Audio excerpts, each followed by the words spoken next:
Hey friends, if you wish to fix the error code 0xa0430721 when installing Edge or Chrome on your Windows computer, then please watch this video. I will guide you through the resolutions.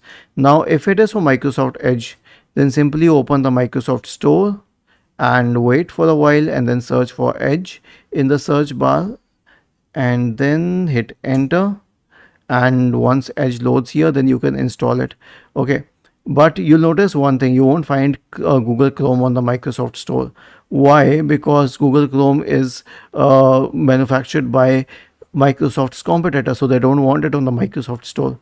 Here's what you can do: you can go to its installer, right click on the installer, select run as administrator, and then click on yes. Okay, and then it will start installing Google Chrome on your system. Was this helpful? If yes, then please subscribe to the channel, and if not, then let us know in the comment section of the video on how we could help you further. Thank you for watching this video and have a nice day.